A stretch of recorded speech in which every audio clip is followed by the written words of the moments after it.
Yes, hello dear students, welcome again. So how are you? I hope you all are fine. So guys मैं आपको ये बता दूं कि आज complete discussion of class 10th sample paper 2 start करने वाला हूं क्योंकि इसके पहले मैं सैम्पल पेपर 1 कंप्लीट करा चुका जिसमें आपके 3 लेक्चर्स हुए थे। लेक्चर 1 हुए थे, लेक्चर 2 हुए थे और लेक्चर 3 हुए थे। मतलब सैम्पल पेपर 1 में टोटल नंबर ऑफ क्वेश्चंस 38 था और 3 लेक्चर्स में मैंने कंप्लीट कराया। आज हम लोग स्टार्ट करते हैं सैम्पल पेपर नंबर 2। इसमें भी देखते हैं कितने लेक्चर्स होते हैं। ठीक है, तो बहुत अच्छे तरीके से डिस्कशंस यहाँ पे हो रहे हैं एंड आई थिंक कि आपको बहुत अच्छे खासे कुछ ट्रिक्स भी मिल रहे होंगे रिलेटेड टू सैम्पल पेपर। बहुत अच्छे तरीके से हम लोग देख भी रहे हैं हर एक क्वेश्चंस को कि आखिर अगर आपके बोर्ड एग्जाम में ऐसे क्वेश्चंस आ जाए तो आप कैसे डील कर पाओगे, एट ए टाइम आप कैसे डील कर पाओगे, उनकी एक शॉर्ट ट्रिक्स भी डिस्कस करते जा रहा हूँ। चलिए बहुत अच्छी बात है। बच्चे अगर वीडियो देख रहे हैं तो बिल्कुल पॉज करें सबसे पहले और उससे सॉल्व करें, देन मेरी सॉल्यूशंस एंड ट्रिक्स को देखें। एंड वन मोर थिंग कि पॉसिबल हो तो फटाफट इसे फॉरवर्ड भी करते जाएं ताकि बच्चे बहुत ज़्यादा आएं और आपकी लाइव सेशन भी बहुत जल्द स्टार्ट हो जाए। ठीक है, तो विदाउट एनी डिले मूव करते हैं हम लोग सैंपल पेपर 2 की लेक्चर 1 जिसमें फर्स्ट क्वेश्चंस है। ये सैंपल पेपर 2 है, सेक्शन ए। इसमें आपके 20 क्वेश्चंस होते हैं और 20 ऑब्जेक्टिव क्वेश्चंस होते हैं, यानी कि 20 मार्क्स। चलो बिल्कुल आराम से आप देखना खुद को कि आपकी 20 में कितनी मार्क्स आती है। जैसे ही स्क्रीन पे क्वेश्चंस आए बिल्कुल आप अपने तरीके से बिल्कुल बिलीव करते हुए, मतलब ट्रूली वे में आप देखना कि इसके आंसर्स क्या आ रही है। ऐसा नहीं कि चलो चीटिंग कर लिए, नहीं। एक अगर सैंपल पेपर आपके सामने ला रहा हूं तो कोशिश ये करना कि बहुत अच्छे तरीके से उसे फुलफिल करें। ठीक है, चलिए first question on the screen. A tangent P Q at a point P on of a circle of radius 5 centimetre meets a line through the center O at a point Q so that OQ equals to 12 centimetre, length PQ क्या होगा। अब बच्चे अगर through out ऐसे questions देखेंगे तो उन्हें कुछ भी समझ नहीं आएगा। मैं ऑलरेडी बता चुका हूं कि मैथ को एक अच्छे तरीके से देखो, उसकी एक छोटी सी डायग्राम बनाओ अगर पॉसिबल हो तो, कि आखिर वो क्वेश्चंस कहना क्या चाह रहा है। तो ठीक है ना, करते हैं। टेंजेंट का जब भी जिक्र हो तो बिल्कुल टेंजेंट कैसे होता है, एक सर्कल में ही होता है। अगर ये सर्कल हम लोग मान लें तो टेंजेंट ऐसे ड्रॉ होगा, ये आपकी टेंजेंट हो गई। ठीक है, बस और कुछ नहीं करना। अब ये आपकी सेंटर होती है, ये आप जानते हो कि ये इस पे परपेंडिकुलर होता है और ये 90 डिग्री कवर करता है, ये भी 90 डिग्री कवर करता है। मान लो ये डिस्टेंस मैं खुद से यहाँ पे मिला देता हूँ, इतना तो आप खुद से कर ही सकते हो, इसे ओ मान लो। लेट सपोज ये आपका पी रहा। हाँ, तो टेंजेंट पी क्यू है, तो देखो पी क्यू टेंजेंट है, यहाँ पे क्यू मान लेते हैं तो पी क्यू टेंजेंट हो गया at a point P of a circle. P of a circle का मतलब क्या हुआ, तो फिर इसे पी मत मानो सर्कल पे एक पॉइंट है जो कि पी है। ठीक है, सर्कल पे एक पॉइंट है जो कि पी है, ये देखना है। तो इसे पी मान लेंगे और इसे क्यू मान लेंगे। अब तो सही है ना, पी क्यू टेंजेंट हो गया P of circle of radius 5 centimetre. Radius 5 यानी कि ये वाली जो रेडियस हुई ये पी ओ, ये तो रेडियस हुई, ये आपकी 5 सेंटीमीटर दे रखा है। ठीक है, यहां तक हो गया। Meets a line through the centre O at point Q. Exactly O से क्यू तक हमने मीट करा दिया, यहां तक हो गया। ओ क्यू 12 दिया हुआ है, ये वाले डिस्टेंस जो है वो 12 सेंटीमीटर दिया हुआ है। तो आपको फाइंड करने हैं क्यू पी, ये फाइंड करना है। तो भाई बहुत सिंपल है यार, ये बहुत सिंपल है। ये जो डायग्राम है बिल्कुल ऐसा है, ऐसा डायग्राम है इस तरह से। मतलब ये P हो गया, ये O हो गया और ये Q हो गया। 90 डिग्री यहाँ पे बन रहा है। जैसे ही यहाँ पे 90 डिग्री बन रहा है तो ये क्या हुआ आपका परपेंडिकुलर मान लेते हैं। बेस ये हो गया तो हाइपोटेनस ये हो गया। जबकि हाइपोटेनस दिया हुआ है 12, परपेंडिकुलर दिया हुआ है 5, तो इसे 13 मत कर देना। ठीक है ना। एच स्क्वायर इक्वल्स टू क्या होता है, P square plus B square. हमें निकालना क्या है, बी। तो बी स्क्वायर इक्वल्स टू क्या लिखोगे आप, H square minus P square. तो एच की वैल्यू कितनी है 12, यानी कि 12 की स्क्वायर माइनस 5 की स्क्वायर।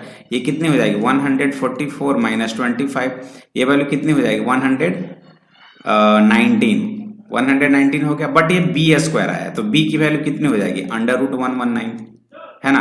बी की वैल्यू √119 और यही तो बेस है, यानी कि यही तो क्यूपी है, डी।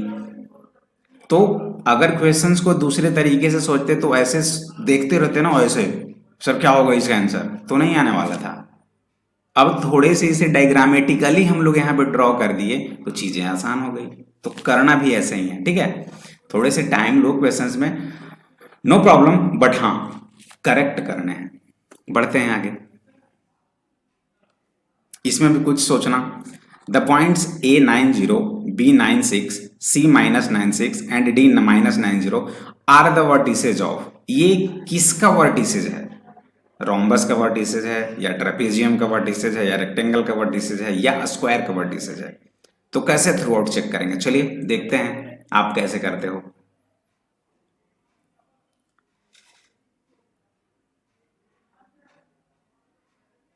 इसे भी करने का दो तरीका तो होगा ही।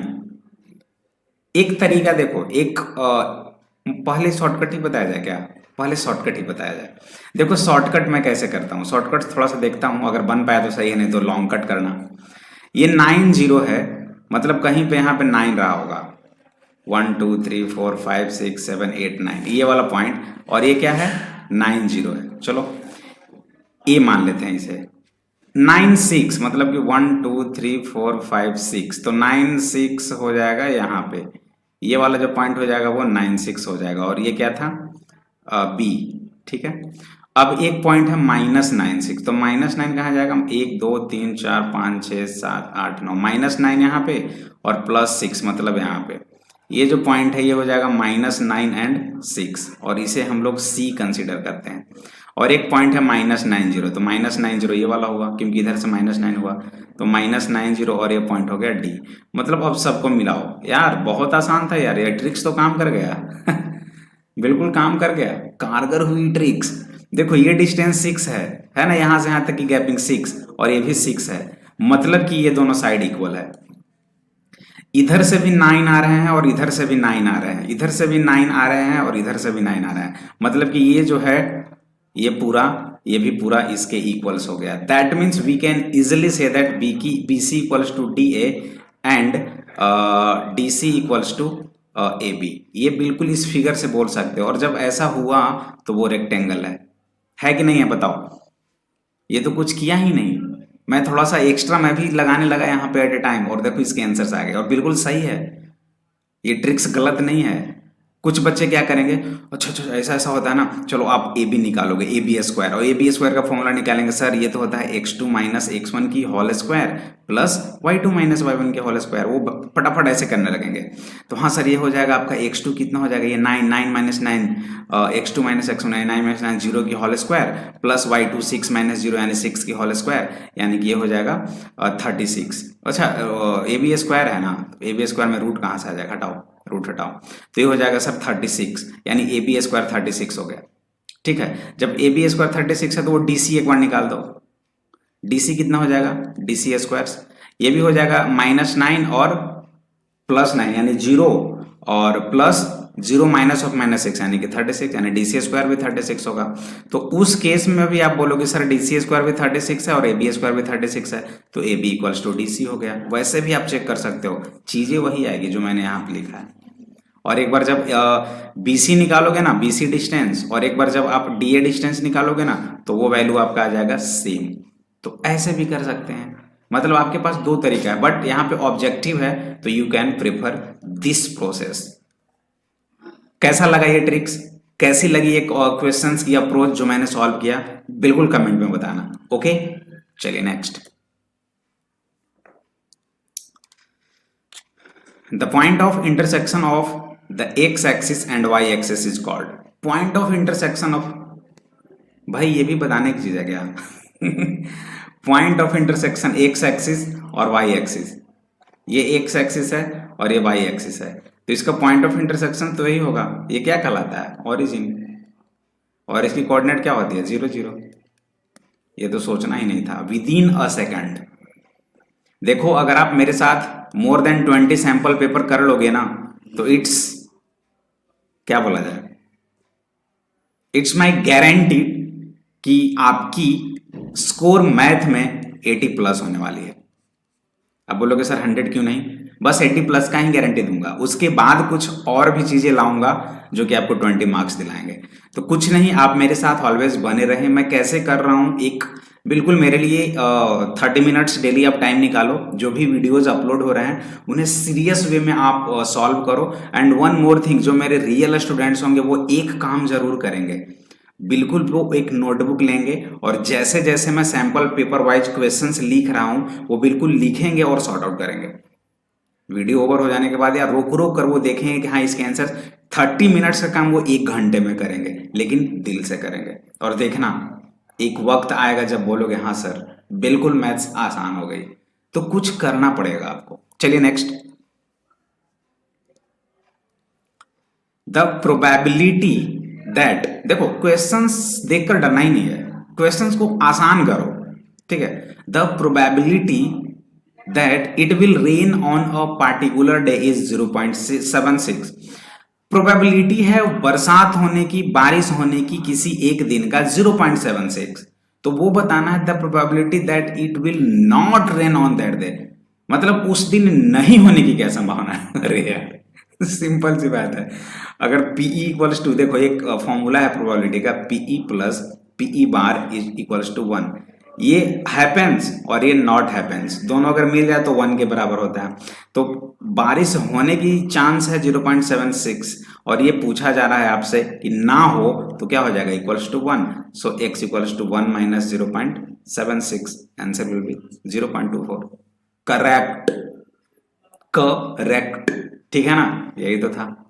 नेक्स्ट भाई ये काम करना, बस नंबर ऑफ स्टूडेंट्स को आप ज्यादा लाओ, थोड़े से इसे वायरल करो यार, एटलीस्ट इस वीडियोस को वायरल करो ताकि मजा आए पढ़ाने में। सबसे मजा तो तब आएगा जब आप लोग 40, 50, 100 स्टूडेंट्स आओगे लाइव। यार आप जितने भी बच्चे हो एक साथ आ जाओ, एक टाइम डिसाइड करके आ जाओ मेरे क्लास में, वो मजा आएगा, है ना। चलिए देखते हैं कितने बच्चे कर पाते हैं इस चीज को। The centroid of a triangle divides the median in the ratio, direct theorem है ये। थियोरम बोलो या क्या बोलो, फॉर्मूला बोलो या इसे कॉन्सेप्ट बोलो, कुछ भी आप बोलो, ये आप पे डिपेंड करता है, बट इसे कॉन्सेप्ट ही बोलो, ठीक है। ये थियोरम भी है कि जो मीडियन होता है, जो मीडियन होता है वो सेंट्रॉइड को 2:1 की रेशियो में डिवाइड करता है। क्या करता है, इस तरह से जो मीडियन बनता था ये यहां से 2:1 की रेशियो में डिवाइड करता है, ये 2:1 की रेशियो में डिवाइड करता है। ये डायरेक्टली है, इसमें कोई लोचा नहीं है, ठीक है। चलिए कुछ कुछ इजी भी आते हैं यार, ऐसा नहीं है कि सारे के सारे टफ क्वेश्चंस आएंगे। किसी बच्चे ने लास्ट क्लास में मेरे से कमेंट में पूछा था कि सर वो 18 नंबर का शॉर्ट ट्रिक्स, तो 18 नंबर की शॉर्ट ट्रिक्स यहाँ भी अप्लाई कर सकते हैं आप। उस वीडियो में भी बताया था, यहाँ भी बता रहा हूँ। देखो कैसे शॉर्टकट बनाए, इस क्वेश्चन को बिल्कुल शॉर्ट वे में कैसे बनाए। The sum of 2 number is 8, 7 + 1 8, हाँ 5 + 3 8, हाँ 6 + 2 8, सारे फुलफिल हो रहे हैं, मतलब यहां से यहां तक कोई काम बनने वाला नहीं है। आगे बढ़ते हैं। If their sum is 4 times their difference, if their sum मतलब इसकी सम कितनी होगी 8, इसकी सम कितनी होगी 8, इसकी सम कितनी होगी 8। बोल रहा है कि if their sum is 4 times their difference, तो इसकी डिफरेंस कितनी होगी 4, इसकी डिफरेंस कितनी होगी 6, इसकी डिफरेंस कितनी होगी 2, हो गई ना, इसकी डिफरेंस 2, इसकी डिफरेंस 6। बोल रहा है कि सम जो है वो 4 टाइम्स है, क्या इसका 4 टाइम्स है, क्या इसका 4 टाइम्स है, नहीं। क्या इसका 4 टाइम्स है, क्या इसका 4 टाइम्स है, नहीं। क्या इसका 4 टाइम्स है, हाँ, आंख बंद करो, आंसर इज डी। हो गया, देन द नंबर्स आर, हो गया। तो जब आपके सामने ऐसे ऑब्जेक्टिव क्वेश्चंस हो तो ये थोड़ा सा बीकेजी ट्रिक्स यूज करना है, विजेंद्र कुमार गुड्डू सर की जो ट्रिक्स है ना वो थोड़े से अप्लाई करने हैं। कितना आसान हो गया, क्यों इतना मेहनत करना है। बच्चे आएंगे वो करेंगे ऐसे कि sir let the number be x and y, so x + y = 1 8, equation number 1 करेंगे, करने दो, क्या दिक्कत है। लेकिन आप थोड़े से यूनिक बनो और टाइम का थोड़े से कम करो, ठीक है। क्वेश्चंस करने की स्पीड हाई होनी चाहिए। If their sum is 4 times their difference, बोलेंगे सर इसकी जो सम है ना वो 4 टाइम्स उसकी डिफरेंस है, ये इक्वेशन नंबर 2 कर देंगे। अब इन दोनों को वो सॉल्व करेंगे और यहाँ से x और y की वैल्यू निकालेंगे। करो, करते रहो, आंसर वही आएगी, 8 and 2 5 and 3 ही आएगी, 5 and 3 ही आएगी। देखो ना, चेक कर लो ना, 5 और 3 रखो तो 5 + 3 8, यहाँ पे 5 रखो, यहाँ पे 3, 5 + 3 8, 4 × 5 - 3, 5 - 3 2 होगा ना, 2 4 जा 8 और अभी 8 सेटिस्फाइड किया ना, हुआ ना, क्या समझ रहे हो। चलिए नेक्स्ट क्वेश्चन नंबर 7, फटाफट करो इसे भी, 20 फटाफट करते हैं, सेक्शन 1 को कंप्लीट करते हैं। हाँ, बहुत अच्छे से समझना। अ sphere is placed inside a right circular cylinder. एक सर्कुलर सिलेंडर है, राइट सर्कुलर सिलेंडर है, मतलब बिल्कुल इस तरह से है, एकदम से सिलेंडर है, राइट सर्कुलर सिलेंडर। उसमें क्या है, एक स्फेयर प्लेस्ड है, बिल्कुल एक स्फेयर इस तरह से, एक स्फेयर प्लेस्ड है, ठीक है। मतलब एकदम पूरा का पूरा नहीं यार, उसको टच कर रहा है, टॉप एंड बॉटम सबको। देखो, so as touch the top base and lateral surface of the cylinder, बिल्कुल मतलब ये साइड, ये सिर्फ यही दिखेगा, बाकी सारा का सारा वो कवर कर रहा है, कैप्चर कर रहा है।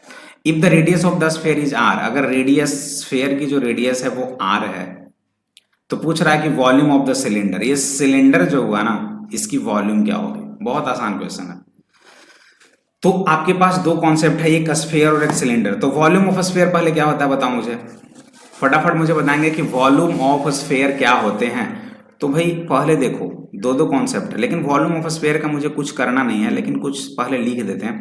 4/3 pi r cube, volume of sphere हो गया। और दूसरा है सिलेंडर, तो लेटरल सरफेस एरिया है ना यहाँ पे, लेकिन वॉल्यूम ऑफ सिलेंडर पहले निकालो आप। वॉल्यूम ऑफ सिलेंडर क्या होता है, volume of cylinder pi R square H, ये तो फॉर्मूला है। तो यहां से एक चीज देखने को मिलेगा आपको कि जो हाइट ऑफ सिलेंडर है, अगर मैं इस हाइट ऑफ सिलेंडर की बात करूं, तो यार सिंपल, ये जो डायमीटर है ना, ये रेडियस है, ये स्फेयर का रेडियस है, ये भी रेडियस है। अगर इन दोनों रेडियस को ऐड कर दूं तो डायमीटर हो जाएगा, और यही तो इसका हाइट है कि नहीं। मतलब हम लोग यूं लिख सकते हैं कि सर हाइट ऑफ जो सिलेंडर होगा ना, हाइट ऑफ सिलेंडर, वो आप आर, ये रेडियस तो आर दिया हुआ है, that will be equals to 2r हो जाएगा। तो निकालना क्या है, वॉल्यूम ऑफ सिलेंडर। तो वॉल्यूम ऑफ सिलेंडर क्या है, यहां से वॉल्यूम ऑफ सिलेंडर अगर हम लोग लिखना चाहें तो पाई आर स्क्वायर एच, पाई हो गया, आर स्क्वायर हो गया, एच की वैल्यू कितनी आ गई 2r, तो कितना हो जाएगा यहाँ से 2πr क्यू। यही तो हो रहा है, यही द करेक्ट आंसर। कुछ नहीं करना था, इसका तो कोई यूज ही नहीं है, फिर भी मैं लिख दिया कि वॉल्यूम ऑफ स्फीयर जो होता है वो 4/3 पाई आर क्यू होता है। गेम यहीं पे था कि volume of cylinder pi R square H होते हैं, बट यहाँ पे जो एच है वही नहीं मुझे मालूम था। और एक चीज कंडीशन दे रहा है, if the radius of the sphere is R, sphere का जो रेडियस है, ये वाली रेडियस आर है, तो ये भी तो आर होगा, यानी कि इसकी जो डायमीटर होगी वो कितनी हो जाएगी, इसकी जो हाइट होगी वो कितनी हो जाएगी 2r हो जाएगी। वहां से कर ली, चीजें आसान हो गई। चलिए फटाफट इसे करो। assassination, a letter is chosen at random from the word assassination, the probability that it is a vowel। बहुत आसान है। प्रोबेबिलिटी पहले होता क्या है, P equals to NE upon NS, NE upon NS। और NE क्या होता है, number of favourable outcomes, number of favourable, number of जो दिया हुआ है आपको स्टेटमेंट्स में, नंबर ऑफ फेवरेबल आउटकम्स। और ये NS जो होता है वो होता है टोटल आउटकम्स। क्या होता है, टोटल आउटकम। तो अगर प्रोबेबिलिटी की बात करें तो NE मुझे नहीं मालूम सर, NE मुझे नहीं मालूम, लेकिन NS मालूम है, टोटल आउटपुट्स 1 2 3 4 5 6 7 8 9 10 11 12 13 है टोटल, तो 13 हो जाएगा। NE क्या है, उसके बारे में बोला गया है कि the probability that it is a vowel, यही तो NE है, फेवरेबल आउटकम है।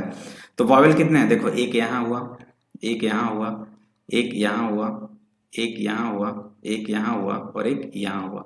1 2 3 4 5 6, टोटल 6 हो गए, तो 6/13 is your answer.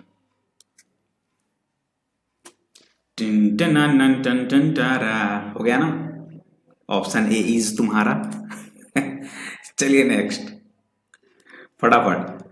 Oh my God sir please sir skip करो, अगर बोर्ड में आ गए ना एक क्वेश्चन, सर स्किप करो, मेरे से नहीं बनने वाला, हटो हटो। कितने लोग ऐसे सोचेंगे, बहुत लोग सोचेंगे, लेकिन ये कुछ है ही नहीं। डर के आगे जीत है, इतना याद रखो, माउंटेन ड्यू पियो और डर के आगे जीत है, गला तो सबका सूखता है। है ना, तो इसमें गले सुखाने की बात नहीं है, बहुत इजी है, थोड़े से पेशेंस रखो और पढ़ो, मैं भी वही करूंगा आपके सामने। द एंग्री अर्जुन, अर्जुन भाई साहब जो थे ना बहुत क्रूर थे और थोड़े से गुस्सा में थे। The angry Arjun carried some arrow for fighting with Bhishma. Bhishma Pitamah के साथ अर्जुन लड़ाई करने के लिए, फाइट करने के लिए तैयार थे।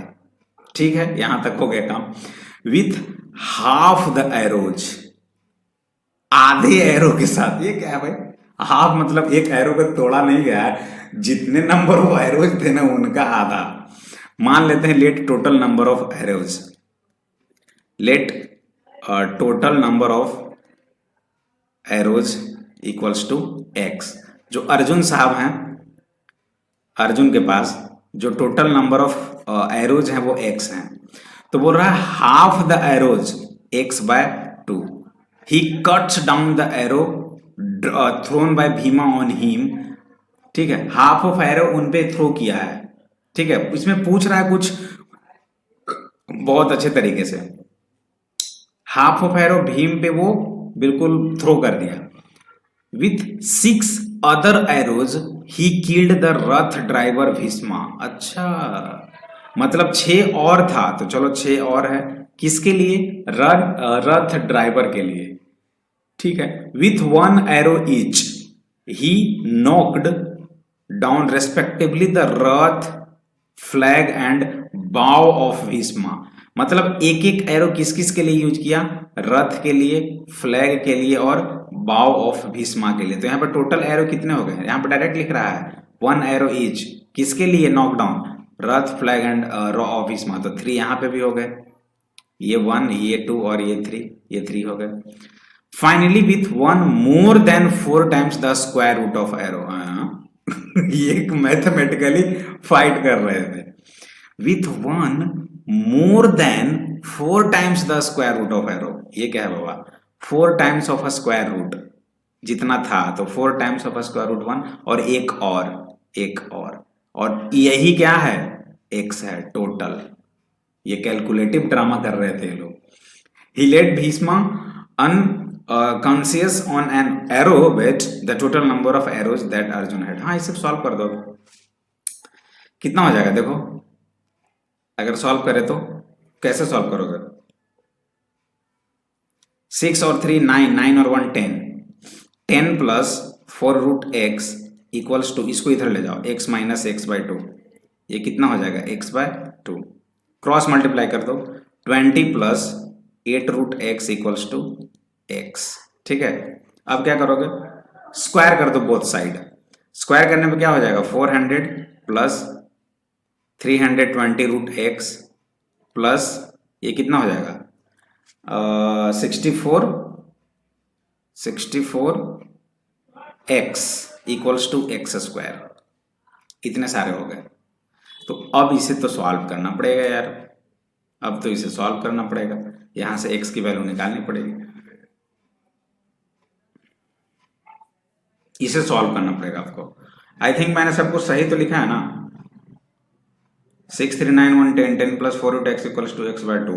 हाँ, तो यहां से मैंने कर दिया 20, 2 से मल्टीप्लाई किया, 20 प्लस 8 से, हाँ ये सही है, a प्लस बी की whole square, A square plus 2ab, हाँ प्लस बी स्क्वायर, हाँ इक्वल्स टू एक्स स्क्वायर। इसे सॉल्व कर दो, आपकी आंसर आ जाएगा डायरेक्टली।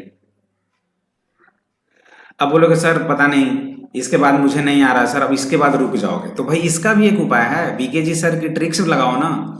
मान कर चलो उसके पास 100 है, x की वैल्यू 100, पुट करके देख लेते हैं, 400 प्लस 320 इंटू रूट 100, रूट 100 की वैल्यू कितनी हो जाएगी, 10, तो कितना हो जाएगा 3200 प्लस 64 इंटू एक्स, यानी कि 64 इंटू एक्स 100 है, तो 6400, तो कितना हो जाएगा इसकी वैल्यू, 64 और 32, 96 और 4 100, मतलब उसके पास इतने हुए लेफ्ट साइड में, ये लेफ्ट साइड में हुआ, तो x की स्क्वायर, तो 100 के स्क्वायर कितनी हो जाएगी, इतना ही होगी। एकदम सही है यार, एकदम परफेक्ट है। x इक्वल्स टू अगर 100 यहाँ पे पुट कर दूं तो सेटिस्फाइड कर गया, आगे सोचना ही नहीं है, ये is the correct answer. Clear, करोगे आएगा तो आंसर, लेकिन थोड़े से ट्रिक लगा दो। चलिए आगे, थोड़े से फटाफट 10 number. A box contains 3 blue, 2 white and 4 red marbles. If a marble is drawn at random, एक मार्बल को ड्रॉ किया गया बॉक्स से, पूछ रहा है what is the probability it will not a white नहीं होना चाहिए। तो प्रोबेबिलिटी ऑफ ये क्या होता है NE अपॉन NS, है ना, यही तो होता है NE अपॉन NS। NS की वैल्यू कितनी होगी, टोटल कितने हैं 3 और 2 5, 5 और 4 9, ठीक है। व्हाइट नहीं होना चाहिए तो व्हाइट वाला हटा दो, बाकी क्या हो, ये तो ब्लू भी हो सकता है और रेड भी हो सकता है, तो ब्लू प्लस रेड 7, 7/9 ये रहा। क्लियर, आगे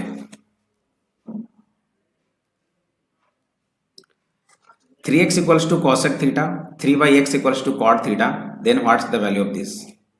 चलो वीडियो को पॉज करो, फटाफट सॉल्व करना स्टार्ट करो। उसके बाद जैसे ही आपके सामने देखो अप्रोच क्या किया जाएगा इसके लिए, मुझे कुछ नहीं मालूम, यहाँ पे x है, यहाँ पे 1/x है, यहाँ x² माइनस 1/x² है, मतलब ये कॉसेक थीटा और ये कॉट थीटा स्क्वायर हो रहा है और सब्ट्रैक्ट हो रहा है। तो मुझे इतना तो मालूम है कि sir cosec square theta minus cot square theta जो होता है वो 1 होता है ना, ठीक है।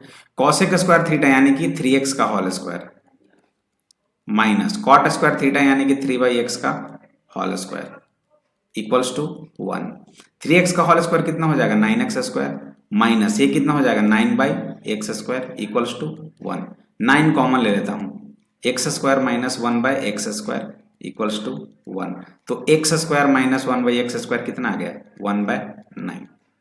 बट क्वेश्चंस में 3 इंटू इतना पूछ रहा है तो कर दो, 3 इंटू x² माइनस 1/x² कितना हो जाएगा 3 इंटू 1/9 और ये वैल्यू कितना आ जाएगा 1/3।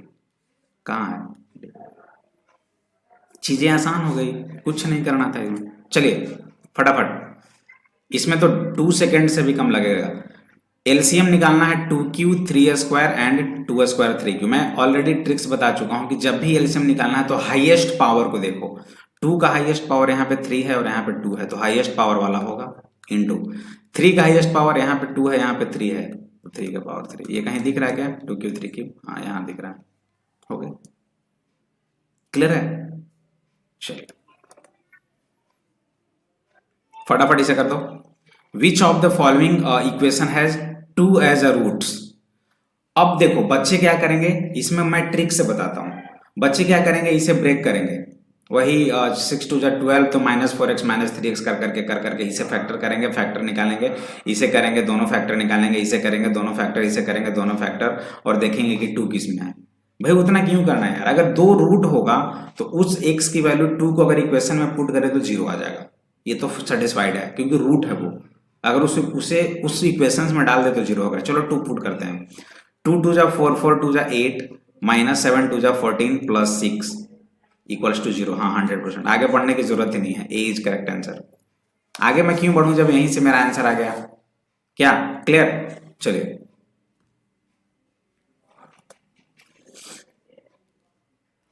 the coordinate of the point on x axis which is equidistant from the point this and this। ये थोड़ा नहीं बहुत इजी है। बोल रहा है coordinate of the point on x axis, x axis पे कोई पॉइंट लो आप, लेट सपोज ए मान लेते हैं, तो एक्स एक्सिस पे वाई कोऑर्डिनेट तो 0 होता है, ये तो फिक्स है ए 0।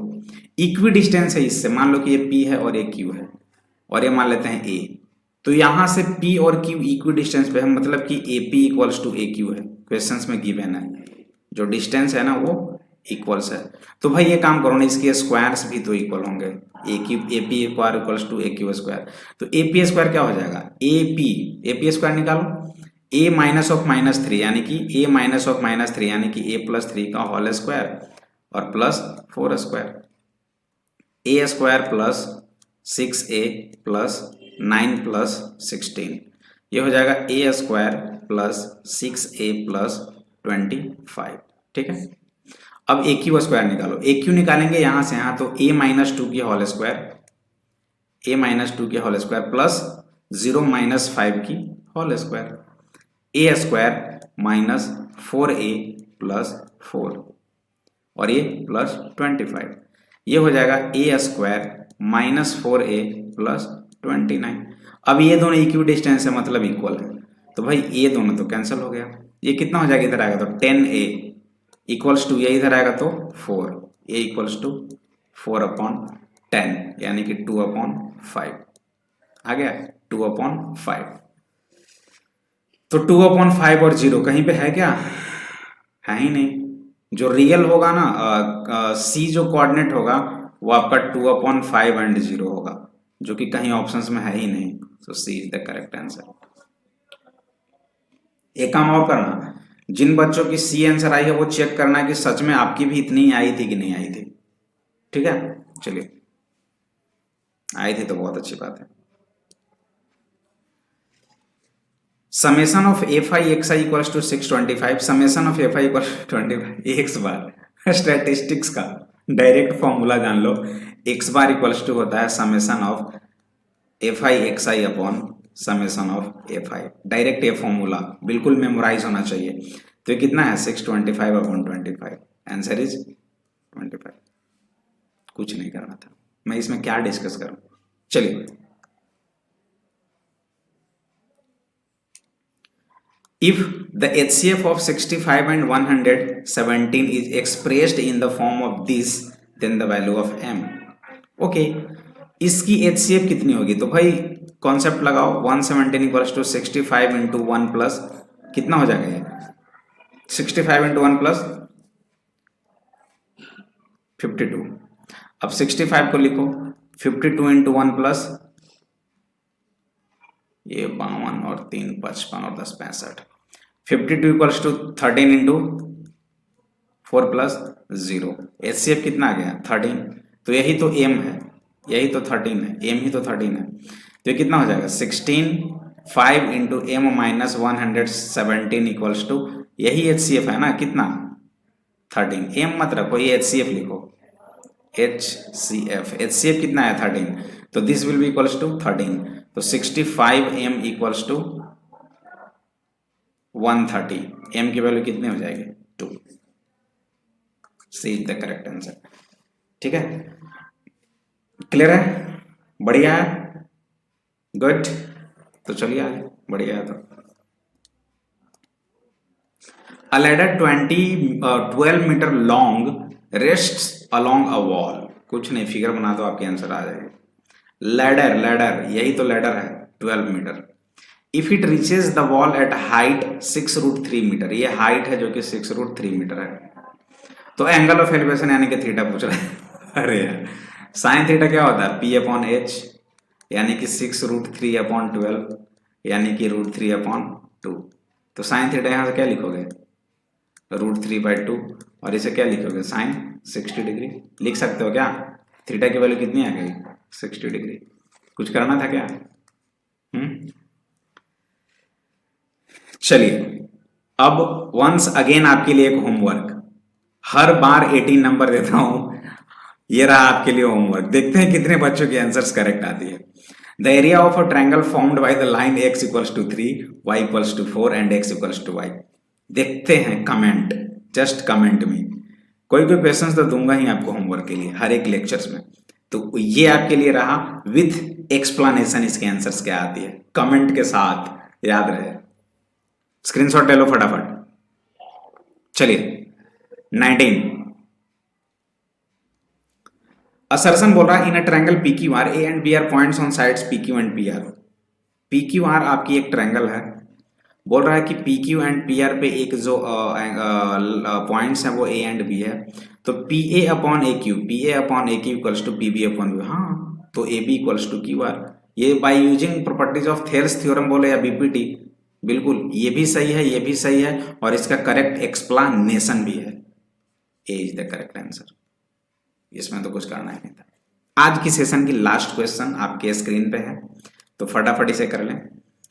If P is prime number then HCF of P, P² and PQ। मैंने क्या बोला था? HCF में ऐसे एलिमेंट्स को लो जो कि सब में कॉमन हो। P इसमें भी है, P इसमें भी, P इसमें, ये तो ट्रू है। HCF of 3 numbers is the smallest number among them। HCF of 3 number is ना, ये कुछ लॉजिक नहीं बता, ये फॉल्स स्टेटमेंट है। तो ट्रू कहाँ है? A is true but R is false। तो आज के लिए इतना काफी, ठीक है। मिलते हैं एक छोटे से ब्रेक के बाद, जो कि सेक्शन B स्टार्ट करेंगे, ठीक है। नेक्स्ट लेक्चर्स में हम लोग सेक्शन बी स्टार्ट करेंगे। तब तक के लिए बाय बाय।